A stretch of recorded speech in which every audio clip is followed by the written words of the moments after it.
안녕하십니까. 윤진표 교수의 아세안 이야기입니다. 여러분은 동남아 10개 나라가 모여있는 아세안이 가장 원하는 목표가 뭐라고 생각을 하십니까? 제 생각에는요, 기왕에 공동체로 합쳐진 이들 10개 나라 모두가 안정되고 또 경제적으로 더 잘 살길 원할 겁니다.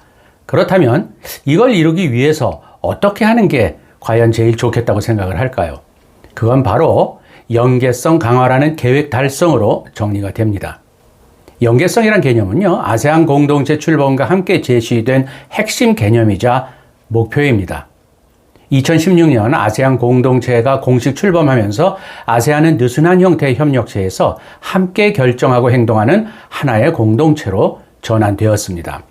아세안 공동체의 달성은요, 4C, 4C라는 말로 요약되는 이러한 목표의 실현과 그 기회를 같이 합니다. 4개의 C로 시작되는 개념은요, 바로 공동체, 커뮤니티, 그 다음에 헌장, 차터, 중심성, 센트럴리티, 그 다음에 연계성, 커넥티비티, 이 4가지입니다. 이 4C 앞에 아세안을 붙이면 됩니다. 첫 번째, 아세안 공동체, 아세안 커뮤니티겠죠? 이 아세안 커뮤니티는 정치안보, 또 경제, 사회문화, 공동체 등 이 3가지 아세안의 공동체를 건설하자는 목표입니다. 두 번째는요, 2008년 발효된 아세안 헌장, 즉 아세안 차터인데요. 이 아세안 차터는 아세안의 제도적인 기반이 됩니다. 세 번째, 아세안 중심성입니다. 아세안 센트럴리티. 이 아세안 센트럴리티는 아세안이 국제사회에서 적극적인 중심 역할을 하겠다는 목표를 제시합니다. 아세안 중심성은 지리적으로 아시아의 중심에 아세안이 있고 따라서 아세안이 중심적인 역할을 하겠다는 자신들의 위상을 강조하려는 의지를 표현하는 것입니다. 그리고 이제 마지막 4번째가 바로 아세안 연계성, 아세안 커넥티비티인데요. 커넥티비티는 connect라는 이 동사, 연계 또는 연결이라는 말이죠. 그 다음에 activity라는 행동, 즉 연결을 강화하는 행동에 집중해야 한다는 아세안 공동체 추진의 명확한 행동 강령을 의미합니다.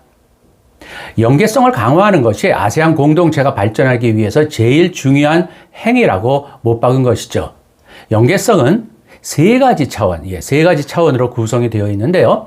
물리적 연계성, 제도적 연계성, 그 다음에 인적 연계성 등 이 3가지 연계성을 균형 있게 구축을 해야지만이 아세안의 정체성이 확보가 되고 동시에 아세안의 발전을 담보할 수 있다는 말입니다. 아세안 연계성은요, 아세안 영내에서 사람과 상품, 서비스, 자본 등을 국경을 넘어서 자유롭게 이동하도록 교통이나 통신 네트워크를 구축하고요.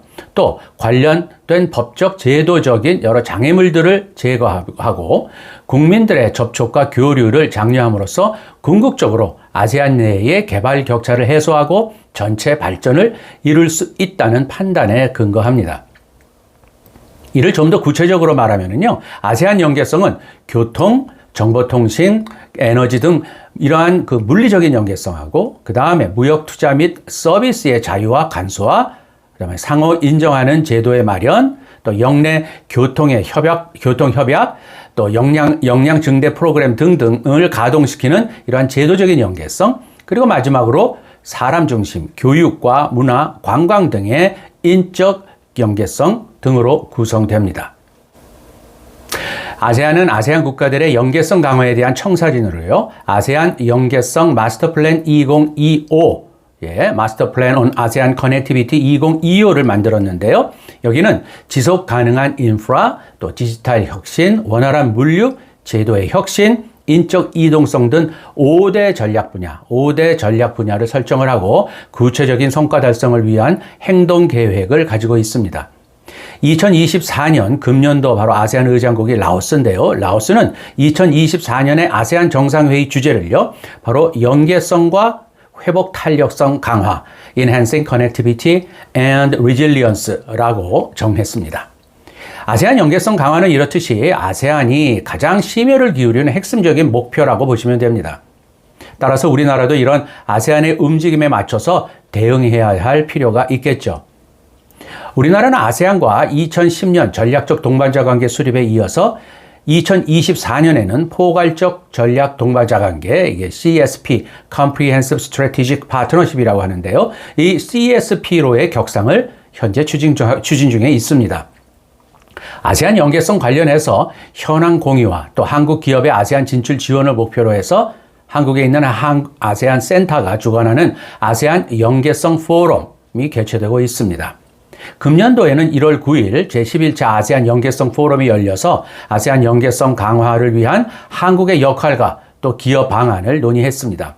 관계 수립 35주년을 맞아서 관계 격상과 더불어서 한국 정부의 한 아세안 연대 구상, 카스이죠. 한 아세안 연대 구상 아래 물리적, 제도적, 또 인적 연계성 분야에서 한국과 아세안 간의 협력과 구체적인 그 방안들이 제시가 되었습니다.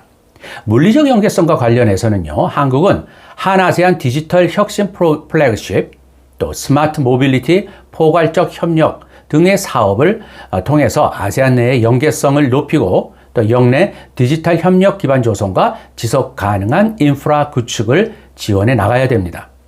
제도적인 연계성과 관련해서는요, 한국은 아세안과 맺고 있는 FTA 개선을 추진하고요. 한 아세안 협력 기금을 비롯한 아세안 관련 협력 기금을 증액을 하고 동시에 동티모르 가입 예정인 동티모르 역량 강화 지원 사업 추진 계획을 갖고 있습니다.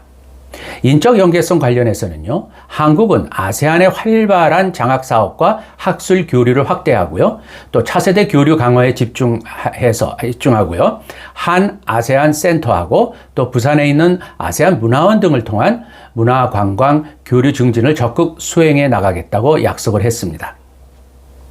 아세안 연계성 관련 사업은 한국과 아세안 모두 윈윈 할 수 있는 전략적인 중요성을 갖고 있다고 저는 생각합니다.